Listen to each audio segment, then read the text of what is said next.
In the day's other news, a state judge in Oklahoma issued a potentially landmark ruling that Johnson & Johnson helped fuel an epidemic of opioid addiction. He ordered the company to pay $570 million. The state had asked for up to $17 billion. Judge Thad Bachman found Johnson & Johnson played up the benefits of opioid painkillers and played down the risks. Those actions compromised the health and safety of thousands of Oklahomans. Specifically, defendants caused an opioid crisis that is evidenced by increased rates of addiction, overdose deaths, and neonatal abstinence syndrome in Oklahoma. The opioid crisis has ravaged the state of Oklahoma. It must be abated immediately.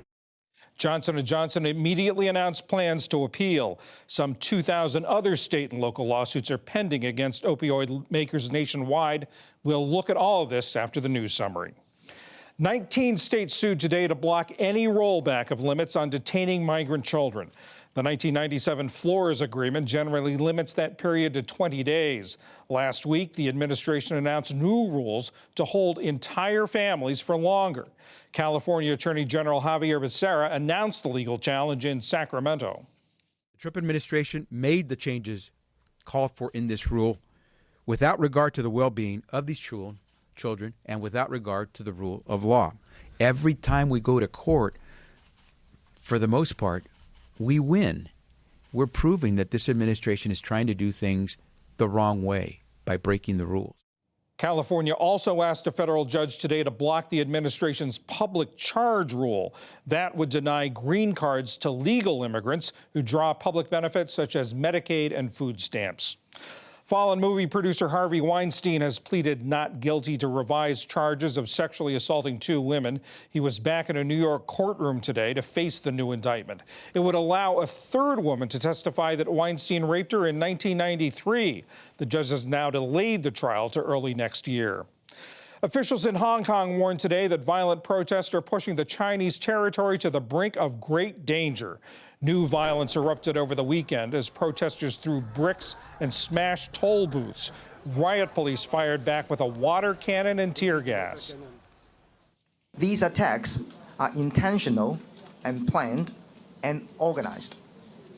Not only do their acts put everyone on site in extreme danger, but they also threaten the everyday life of ordinary citizens. Police arrested more than 80 activists over the weekend, some as young as 12. 21 officers were injured. Tensions between Israel and Iran and its allies are heating up across the Middle East. In Lebanon today, Prime Minister Saad Hariri accused Israel of violating his country's sovereignty in a series of airstrikes. The first came Sunday when 2 drones crashed into Beirut suburbs. Hezbollah militants allied with Iran held funerals today for 2 fighters killed in the raid. They marched and their leader vowed revenge. Israel did not confirm any attacks in Lebanon. It did acknowledge striking at Iranian forces in Syria over the weekend.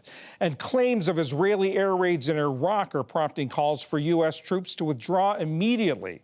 Iraqi officials say Israeli drones attacked Iranian-backed paramilitaries on Sunday, killing 1 fighter. Shiite Muslims, including lawmakers, marched through Baghdad in a funeral procession today. They said the United States bears the blame. The aggression was carried out by Israel and by the powers which support it. It took place in broad daylight with the presence of the international coalition flight American aircrafts. This means these crimes are done under the cover of America and colonialism. U.S. officials did not comment on Sunday's attack in Iraq, but they have said that Israel attacked Iranian forces there in July.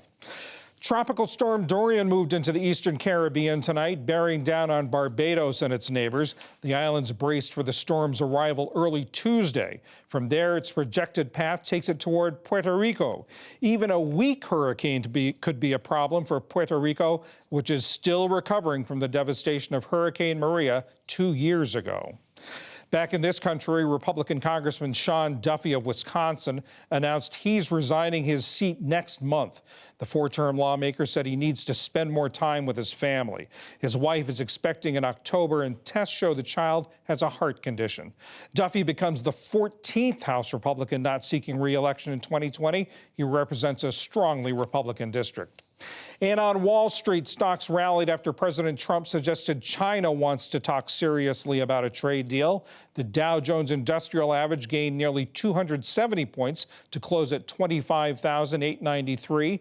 The Nasdaq rose almost 102 points, and the S&P 500 added 31. Still to come on the NewsHour, a major decision in a case against a drug maker. Will this be a bellwether trial for the opioid addiction? Amy Walter and Tamara Keith break down the 2020 candidates' fundraising scramble.